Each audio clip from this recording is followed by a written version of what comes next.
අයිබෝන් කියලා හැමෝම ආදරයෙන් පිළිගන්නවා. ඉතින් ආස නැද්ද තමන් වගේම හැඩරුව තියෙන කෙනෙක් අඳුරගන්න. අන්න ඒ වගේ හිතලා හොයාගත්ත කෙනෙක් ගැන කතාවක් තමයි අද තියෙන්නේ. මේ තමයි 2023 වර්ෂයේ නිකුත් වෙච්ච අමීගෝ කියන ෆිල්ම් එක. IMDb දර්ශකයේ 10න් 6 අගයක් ලැබිලා තියෙන මේක රසවින්දනයේ නම් අඩුවක් නැති වෙයි කියලා මම හිතනවා. ඉතින් subscribe කරලා නැත්නම් subscribe කරලා සහයෝගයක් දෙන්න කියලා ආදරෙන් ඉල්ලන ගමන් අපි යමු එහෙනම් ෆිල්ම් එකට. කතාව පටන් ගද්දිම ඉතින් අපිට පෙන්වන්නේ කතාවේ ප්‍රධානම චරිතය. මෙයාගේ නම සිද්ධාර්ථ්. එහෙම නැත්නම් සිද්ධු කියලා තමයි කියන්නේ. මෙයා තමන්ගේ පවුලේ ව්‍යාපාර බලා ගනිමින් ජීවත් වෙන කෙනෙක්. ඉතින් මෙයාට දැන් මෙයාගේ අම්මලා විවාහ වෙන්න කියලා කියනවා. මෙයා ඉතින් හොයන්නේ විශේෂ කෙනෙක් කියලා මෙයා ඉතින් කොහොම හරි කතාවෙන් ලෙස්සලා යනවා. ඉතින් මෙහෙම කතා කර ඉද්දී සිද්ධුට කෝල් එකක් එනවා. එයාගේ මාමගෙන්. ව්‍යාපාර වැඩක් තියෙනවා කතා කරන්න යන්න කියලා. කොහොම හරි දැන් මේ දෙන්න යනවා ඉතින් මේ ව්‍යාපාර වැඩේ කතා කරන්න. ඉඩමක් ගැන තමයි මෙයාලා කතා කරන්නේ. ඉතින් මෙයාලා මෙහෙම කතා කර ඉද්දී දකින්නවා එහා පැත්තේ හිටපු ගෑනු ළමයාව. ඉතින් සිද්ධුට මෙයාට හිත යනවා. ඒ ගෑනු ළමයාත් එක්ක එහා මේසේ ඉන්න පිරිමි ළමයා ඇයට යෝජනා කරනවා එය විවාහ කරගන්න කැමතියි කියලා. ඒ ගෑනු ළමයා කියනවා මම බලන විශේෂ ගුණාංග කීපයක් තියෙනවා කියලා. ඒ වගේම මෙයා ගාව ඉතින් තියරි එකකුත් තියෙනවා. මෙයා කියනවා මම ඔයාගෙන් අහනවා ප්‍රශ්නයක්. ඒකට ඔයා හරියට උත්තරේ දුන්නොත් මට ඔයාට ජොබ් එකක් තිබ්බත් වැඩක් නැහැ. අපේ කුලේ නොවුනත් කමන්නේ මං ඔයාව කසාද බඳිනවා කියලා. දැන් මෙයාගේ තියරි එක කියනවා මෙයා හතරමං හන්දියක ඉන්නවා. ඒත් එක්කම කෙනෙක් ඇවිල්ලා අහනවා වෙලාව කීයද කියලා. මෙයා ෆෝන් එක අතට ගද්දිම මෙයා ෆෝන් එක උදුරගෙන දුවනවා. ඒත් එක්කම තව කෙනෙක් එනවා. එයා මේ විස්තරය කියන්නත් කලින් මෙයාගේ බෑග් එක උදුරගෙන දුවනවා කියනවා. ඒ අතරම තවත් කෙනෙක් එනවා. ඒන පුද්ගලයා මෙයාගේ මාලේ කඩාගෙන අනිත් පැත්තට දුවනවා කියනවා. දැන් අන්තිමට මෙන පුද්ගලයා තමයි මේ යෝජනා කරන කෙනා වෙන්නේ. ඉතින් මෙයා ගෙනත් දෙන්නේ මොකද්ද කියලා තමයි මේ ගෑනු ළමයා අහන්නේ. දැන් මේ ඉන්න පිරිමි ළමයා කල්පනා කරලා උත්තරේ දෙනවා මම ගෙනත් දෙනවා පර්ස් එක කියලා. ඔහුව ප්‍රතික්ෂේප කරනවා. ඉතින් මේ කතාබහ ඔක්කොම සිද්ධු සහ මාමාත් අහගෙන ඉන්නේ. මේ ගෑනු ළමයාගේ නම ඉෂිකා. ඇය වැඩ කරන්නේ FM නාලිකාවක. සිද්ධු කොහොම හරි ඉතින් මෙයාගේ පස්සෙන් යනවා කැමැත්ත ගන්න කියලා හිතාගෙන. ඒ වගේ යද්දි තවත් පිරිමි ළමයෙක් මෙයාට යෝජනා කරනවා. ඉතින් මෙයා ඒ තියරියම තමයි ඒ පිරිමි ළමයාටත් කියන්නේ. ඉතින් ඔහු උත්තරේ දෙනවා මම ගෙනත් දෙනවා මාලේ කියලා. ඔහුවත් ඉතින් ප්‍රතික්ෂේප කරනවා. සිද්ධු කියනවා දැන් තමයි ඉතින් යෝජනා කරන්න හරිම වෙලාව කියලා. ඉතින් පහුවදා යෝජනා කරන්න ඉද්දිම වෙන කෙනෙක් ඇවිල්ලා යෝජනා කරනවා. දැන් ඉතින් මෙයාලා බලන් ඉන්නවා දෙන උත්තරේ මොකද්ද කියලා. ඔහු උත්තරේ දෙනවා ෆෝන් එක කියලා. ඉතින් උත්තර තුනෙන් කෝක වුණත් ප්‍රතික්ෂේපයි. දැන් අර මාමා කියනවා මේ වෙලාවේ ගිහිල්ලා ඔයා යෝජනා කරත් ඔයාටත් ওই ටික තමයි කියලා. ඉතින් සිද්ධු මේ ගැන කල්පනා කරලා ඔහු කෙලින්ම ගෙදරටම යෝජනා කරනවා. ඉතින් පවුලේ අයත් එක්ක මෙහෙම ඉෂිකාගේ ගෙදරටම ගියපු වෙලාවෙත් ඇය පොඩි ළමයි කට්ටියකට කියලා බෝලෙන් ගහන්න කියනවා සිද්ධුගේ තේ එකට. ඒ වැඩෙත් අසාර්ථක වෙනවා. ඒ වුණාට සිද්ධුගේ ගෙදරින් කැමති වෙනවා මේ විවාහයට. ගැහැණු ළමයාගේ ගෙදරින් කැමැත්ත කියලා එවන්නම් කියලා කියනවා. ඉතින් මේ දවසේම රෑ සතුටට කියලා මෙයාලා යනවා පබ් එකට. මෙතනදී තමයි එක සිද්ධියක් පටන් ගන්නෙ. මේ සිද්ධුගේ මාමා ඔහුත් එක්ක වැඩ කරපු පුද්ගලයෙක් කියලා වෙන පුද්ගලයෙක්ට රැවටෙනවා. ඔහුත් එක්ක එතනදී පොඩි රණ්ඩුවකුත් වෙලා කොහොම හරි සිද්ධු පැහැදිලි කරලා දෙනවා මේ වගේ එක වගේ දෙන්නෙක් ඉන්න විදිහක් නැහැ කියලා. ඉතින් මෙයාලගේ මේ කතාව ඇහෙනවා මෙයාලගේ අනිත් මේසේ හිටපු පුද්ගලයාට. ඔහු ඇවිල්ලා කියනවා නෑ එහෙම වෙන්න පුළුවන් මේ ලෝකේ එක වගේ පුද්ගලයෝ ඕන තරම් ඉන්නවා කියලා. ඔයාටත් කැමති නම් එහෙම කෙනෙක් හොයාගන්නත් පුළුවන් කියලා. මේ ආපු පුද්ගලයා ඒ වගේ වෙච්ච සිදුවීම් ගණනාවකුත් පෙන්නලා ඒ වගේ මෙයාලට වෙබ්සයිට් එකකුත් පෙන්නනවා. ඒකේ නම ඩෝපල් ගෑන් කියලා. පහුවදා උදේම සිද්ධුට දැන් මේක මතක් වෙනවා. ඔහු නිකමට ඒ වෙබ්සයිට් එකට ගිහිල්ලා ඒකේ රෙජිස්ටර් වෙනවා. ඉතින් කොහොම හරි මොහුට මෙතනදී නම් ප්‍රතිඵලයක් හම්බෙන්නේ නැහැ. මැචින් not found කියලා තමයි වැටෙන්නේ. කොහොම හරි මෙහෙම යනකොට සිද්ධුට එනවා රෑ මැසේජ් එකක්.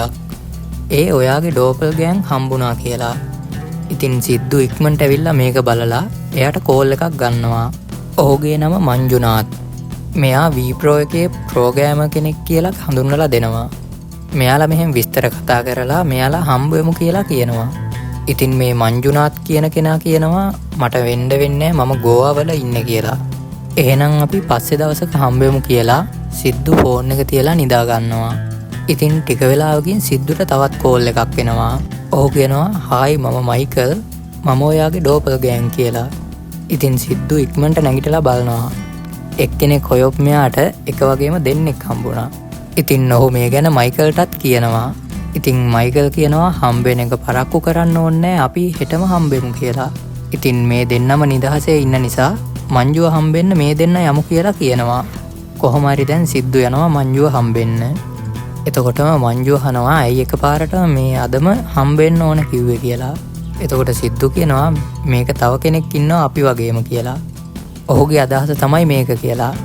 ඉතින් දැන් මයිකල්වත් අපිට පෙන්නනවා. ඇත්තටම ඉතින් මේක නම් පුදුමයක්. සිද්ධුගේ මාමා කියනවා අපි ෆොටෝ එකක් අරන් ඉන්ස්ටාග්‍රෑම් දාමු කියලා. ඉතින් මේ අදහසට මයිකල් කැමති වෙන්නේ නැහැ. ඔහු කියනවා මේකෙන් අපේ පෞද්ගලිකත්වය නැති වෙනවා. ඒක හින්දා අපි හොඳ පාටියක් දාමු කියලා. ඉතින් දැන් කට්ටියම හොඳටම විනෝද වෙනවා. එක්කම අපිට පෙන්නනවා ඉන්දියානු බුද්ධ්‍යංශයෙන් එක තැනක් වටලනවා. බිපින් රෝයි කියලා පුද්ගලයෙක්ව තමයි මොවුන් හොයන්නේ.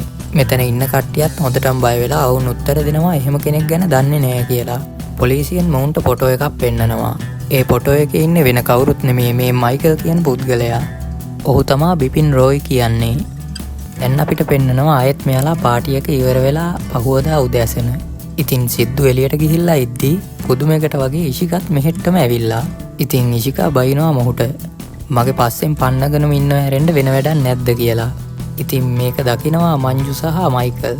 ඉතින් ඔවුන් මොහුගෙන් විස්තර අහනවා. මොහු කියනවා ගොඩක් උත්සාහ කරා ඉතින් බැරි වෙච්ච නිසා අතහැරලා දැම්මා කියලා. ඉතින් මොනවා කරත් මේ ඉෂිකා කැමති වුන්නේ නැහැ කියලා කියනවා.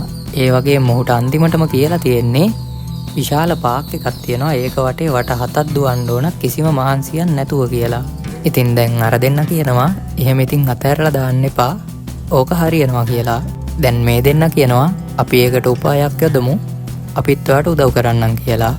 ඉතින් දැන් තුන් දෙනාම එකම වගේ ඇඳගෙන ඉෂිතට මේ පාක් එක වටේදී තුන් පාරක් හම්බෙනවා. කෙල්ල දැන් කන්ෆියුස්. ඉතින් මේ ගැන දැන් යාළුවටත් කියනවා. යාළුවා කියනවා මේක මොකක් හරි උපායක් වෙන්න ඇති කියලා. ඉතින් දැන් මෙයා කියනවා එහෙනම් ඉතින් මංගාව තියරියක් තියෙනවා ඒක ප්‍රායෝගිකව කරලා බලමු කියලා. ඉතින් මෙයාගේ තියරිය අර පරණ එකම තමයි. මෙයා ඒක ප්‍රායෝගිකව කරනවා. සිද්ධු පර්ස් එකයි ෆෝන් එකයි මාලෙයි තුනම ගෙනත් දෙනවා. ඉෂිකා දැන් මොහුට කැමතියි. ඉතින් මෙයාලා මේ වැඩෙත් කරලා දැන් පහුවදා රෑ නවතින්න මයිකල් යනවා හෝටලයකට. ඔහුව මේ හෝටලෙන් දකින පොලිස් නිලධාරියෙක්ව ඔහු මරලා දානවා. ඉතින් මොහු ඒ රෑ කෝල් එකක් ගන්නවා තව කෙනෙක්ට. පොලිස් නිලධාරියෙක්ව මරන්න වුණා සැලසුම දැන්ව ක්‍රියාත්මක කරමු කියලා ඔහු කියනවා. ඉතින් පහුවදා දැන් මේ මරපු කෙනාගේ මිනිහ ගොඩ අරන් එය පරීක්ෂා කරන පොලිස් නිලධාරීන් දැනගන්නවා මේ රහස් බුද්ධ්‍යංශයේ නිලධාරියෙක්ගේ සිරුරක් කියලා. ඉතින් ඔවුන් ඉක්මනට ඒ දැනුම් දෙනවා. මේ අවට සිද්ධ වෙච්ච තොරතුරු ගැන දැනගන්න ඔවුන් CCTV දර්ශන පරීක්ෂා කරනවා. ඉතින් ඒ දර්ශනයක මොහුගේ එහෙම නැත්නම් මේ බිපින් රෝයි කියන පුද්ගලයාගේ හැඩරුව තියෙන කෙනෙක් ඉන්නවා. ඉතින් ඔවුන් දැනගන්නවා බිපින් රෝයි හැඩරුව වෙනස් කරගෙන ඉන්නේ කියලා. ඔවුන් දැන් බිපින් රෝයිව අල්ලන්න සැලසුමක් යොදලා තියෙන්නේ. මේ පාර කොහොම හරි පැනගන්න නැතුව අල්ලගන්න ඕන කියලා කියනවා. ඉතින් දැන් මේ කට්ටිය වෙන් වෙලා යන්න හදන්නේ. ඉතින් තුන් දෙනාම එකම වගේ තමයි ඇඳගෙන ඉන්නේ. මේක දකින සිද්ධුගේ මාමා අහනවා මොකක් හරි සැලසුමක්ද ආයෙත් කියලා. එතකොට සිද්ධු උත්තර දෙනවා නෑ මේක මයිකල්ගේ සැලසුමක් කියලා. එයා අපිව පුදුම කරවන්න තමයි යන්නේ කියලා කියනවා. ඒ වගේම මයිකල් කැබ් එකකුත් වෙන් කරලා තියෙනවා මංජුට යන්න. ඉතින් දැන් තුන් දෙනාම මෙතනින් වෙන් වෙලා යනවා. මෙයාලා මෙහෙම යද්දි මෙයාලා තුන් දෙනාගේ ෆෝන් තුනත් මාරු වෙලා. ඒත් තාම කාටවත් ඒක නම් ගාණක් නෑ. ඒ අතරම මෙයාලා පිටත් වුණාට පස්සේ පොලිසියෙන් මයිකල් ඉන්න ස්ථානය වටලනවා. මයිකල් මෙතන ඉන්න පොලිසියේ සියලුම දෙනාට පහර දීලා පැන ගන්නවා. ඒත් එක්කම ඔහු යනවා පාලමක් ගාවට. එතනදී පොලිසියටත් මොහුව කොටු වෙනවා. ඉතින් පොලිසිය එක්කෙනෙක් මොහුට වෙඩි තියනවා. දැන් උදේ මේක ලොකු නිවුස් එකක් වෙලා තියෙන්නේ. ඉතින් මාමා සිද්ධුට ඉක්මනට මේ ගැන දැනුම් දෙනවා. ඒත් එක්කම මේ නිවුස් එක බලන සිද්ධු දැනගන්නවා මේ ඉන්නේ මයිකල් නෙමෙයි කියලා. ඒ නිවුස් වලින් ඔහු දකිනවා 6 වෙනි ඇඟිල්ල. ඒ මංජුගේ. ඉතින් ඔහු දැනගන්නවා මේ ඉන්නේ මයිකල් නෙමෙයි මංජු කියලා. සිද්ධු ඉක්මනට කෝල් එකක් අරන් බලනවා මයිකල් නැවතිලා හිටපු හොටෙල් එකට. ඉතින් එතන මයිකල් කියලා නමින්වත් බිපින් කියන නමින්වත් කවුරුත් ඇතුල් වෙලා නැහැ. ඉතින් ඔහු දැනගන්නවා මෙහෙ මයිකල්ගේ සැලසුමක්ම කියලා. මේක හිතාමතාම සැලසුම් කරලා කළපු දෙයක් කියලා ඔහු මාමට කියනවා. ඒ අතරම ඉන්නවා මේ NIA එකෙත් බිපින් රෝයිට උදව් කරන කෙනෙක්. ඔහු මංජුට තර්ජනය කරනවා. ඩෝපල්ගෑන් කතාව ඔහු දන්න බවත් ඒ ගැන මොකක් හරි කිව්වොත් ඔහු පවුලේ සියලුම දෙනාව මරලා දානවා කියලා මංජුට තර්ජනය කරනවා. ඉතින් දැන් අපිට පෙන්නනවා බිපින් රෝයි කියන්නේ කවුද කියලා. ඔහු ජාතික ආරක්ෂාවට විශාල තර්ජනයක් කියලා කියනවා. ඒ වගේම ආයුධ වෙළඳාම, මත්ද්‍රව්‍ය වෙළඳාම ඔහුගේ ප්‍රධාන ව්‍යාපාර. ඉතින් මෙහෙම වෙළඳාම් කර කර ඉන්න ඔහු ජාත්‍යන්තර ත්‍රස්ත සංවිධානයේ කෙනෙක්ව හම්බෙනවා. මෙතනින් තමයි ඔහු NIA එකට හම්බ වෙන්නේ. ඉතින් මොහු මේ පාර කරන ගනුදෙනුව වුණොත් ඉන්දියාවේ ස්ථාන 26ක පිපිරීම් වෙනවා කියලා කියනවා. දැන් මේ අතරම මංජුට සිහිය එනවා. NIA එකෙන් ඔහුගෙන් ප්‍රශ්න කරනවා ආයුධ ගබඩාව කොහෙද තියෙන්නේ කියලා. ඔහු කිසිම දෙයක් කියන්නේ නැහැ. සිද්ධුට දැන් මංජුට කතා කරන්න උවමනා වෙනවා. ඔහු කොහොම හරි මෙතන රෝහලේ ඉන්න නර්ස් කෙනෙක්ගේ මාර්ගයෙන් ඔහු කතා කරනවා. ඉතින් මංජු මේ වෙච්ච හැම දෙයක් ගැනම ඔහුට පැහැදිලි කරලා දෙනවා. ඇත්තට මේ සැලැස්ම වෙලා තියෙන්නේ ඔහුට මංජුව අල්ලගන්න එක නෙමෙයි. දුරකථන මාරු වුණ නිසා තමයි මංජුව අහුවෙලා තියෙන්නේ. ඔහුට ඇත්තටම ඕන කරන පුද්ගලයා වෙලා තියෙන්නේ මේ සිද්ධුව. දැන් මේ මයිකල් ඉන්නේ සිද්ධුගේ ගෙදර. සිද්ධු හොරෙන් ගෙදර ගිහින් ඒ ගැන බලලා එනවා. දැන් මේ මයිකල් අර NIA එකේ සමාජිකයව හම්බ වෙනවා. ඔහුට කියනවා සිහිය ආවට පස්සේ ඔහුව මරලා දාන්න කියලා පොලිසියෙන් අරන් යන වෙලාවේ. මයිකල් තාමත් දන්නේ ඒ අහුවෙලා ඉන්නේ මංජු කියලා. ඉතින් කොහොම හරි ඉෂිකා එක්ක දැන් පාටියකට යන්න තමා ලෑස්ති වෙන්නේ මයිකල්. ඉතින් මේ දෙන්න පාටියකට ගිහිල්ලා හොටෙල් එකේ කාමර දෙකක් වෙන් කරගන්නවා. කොහොම හරි දැන් කාර් එකේ දෙන්නම ආපහු යනවා. ඒ අතර එක සිද්ධියක් වෙලා තියෙනවා. මයිකල් තාම හොටෙල් එකේ. මේ සිද්ධු තමයි ඇවිල්ලා තියෙන්නේ කාර් එකේ. ඔහු මේ ඩෝපල්ගෑන් කතාව නොකියා ඔහු කියනවා ඔහු වගේම තව කෙනෙක් ඉන්නවා කියලා. ඉතින් ඉෂිකට සම්පූර්ණ විස්තරය නොකියා ඔහු සාමාන්‍ය දෙයක් කියලා මෙතනින් ඉෂිකාව යවනවා. ඒත් එක්කම මයිකල් මෙතෙන්ට එනවා. දැන් ඔවුන් දෙන්න අතර පොඩි කතා බහක් යනවා. මෙතනදී මයිකල්ට පොඩි සැකයක් ඇති වෙනවා. ඔහු අර 6 වෙනි ඇඟිල්ල ගැන බලනවා. සිද්ධු ඒකටත් ලෑස්ති වෙලාම තමයි ඇවිල්ලා තියෙන්නේ. ඔහු බොරු 6 වෙනි ඇඟිල්ලක් දාගෙන ඉන්නේ. ඒත් මයිකල්ගේ සැකේ නම් නැති වෙන්නේ නැහැ. දැන් මොවුන් මෙතනින් යනවා. ඒ වගේම මේ මයිකල් හදන්නේ සිද්ධුගේ නම පාවිච්චි කරලා ඇමරිකාවට යන්න. ඉතින් මෙහෙම යද්දී ඔහු උදෑසන ආහාරයට පතෝල කනවා. මේ සිද්ධුට පතෝල ඇලර්ජික්. ඒත් කිසිම වෙනසක් නැතුව ඔහු එතනින් යනවා. ඉතින් මේ ගැන සිද්ධුගේ තාත්තට සැකයක් ඇති වෙනවා. ඔහු මාමා ඉන්න තැනට යනවා. ගිහිල්ලා සිද්ධුට එන්න කියනවා. ඉතින් මේ වෙලාවේදී ඔහු කාටද කෝල් එක ගන්න කියලා හිතා ගන්න බැරි වෙනවා. දැන් ඔහු කෝල් එක ගන්නේ ඇත්තම සිද්ධුට.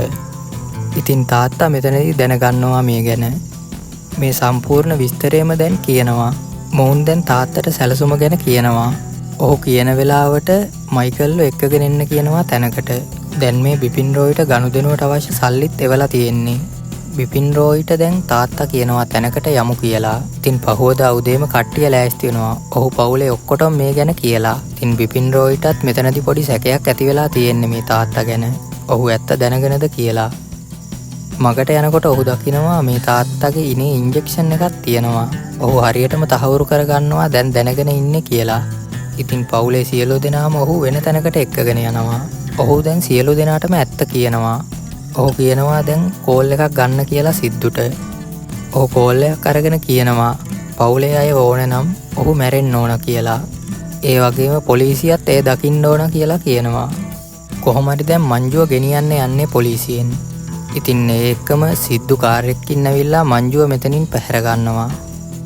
ඒ වගේම ඔහු බයික් එකකින් මෙතනින් පැන ගන්නවා. දැන් පොලිසිය මොහු පස්සේ පන්නන ගමන් තමයි ඉන්නේ. ඉතින් මොහු මෙහෙම යන්නේ වෙන තැනකට නෙමෙයි. ඔහු යන්නේ බිපින් රෝයි ඉන්න ස්ථානයට. ඔහු එතනට ගියපු ගමන් ඔහුගේ අතේ ඉන්ජෙක්ෂන් එකක් තියෙනවා. ඔහු ස්ථානය වෙනස් වුණාට සැලසුම වෙනස් වුන්නේ නැහැ කියලා බිපින් රෝයිට පහර දෙනවා. ඉතින් මේ ඉන්ජෙක්ෂන් එක බිපින් රෝයිට දුන්න ගමන් ඔහුට කිසි දෙයක් කරගන්න බැරි වෙනවා. ඔහු පොලිසියට අහු වෙනවා. සිද්ධු මේ ගැන පොලිසියට කියන්නේ යද්දී ඔහුගේ තාත්තා ඔහුව නවත්තනවා. මේ ගැන කියලා තව ප්‍රශ්න ඇති වෙන්න ඕනේ නැහැ කියලා. කොහොම හරි දැන් මේ බිපින් රෝයිව පොලිසියෙන් අරන් යනවා. ඒ අතරම ඔහු මෙතන ඉන්න පොලිස් නිලධාරීන්ටත් පහර දීලා ඔහු පැන ගන්නවා. දැන් බිපින් රෝයි කෙලින්ම එන්නේ මංජු නැවතිලා ඉන්න ස්ථානයට. ඉතින් මෙතනදී සිද්ධුගේ මාමව ඔහු මරලා දානවා. මෙතන කොහොමරි මේ තුන්දෙනාම ලොකු සටනක් ඇති වෙනවා. මේ සටනත් එක්කම මංජු ඔහුට වෙඩි තියලා දානවා.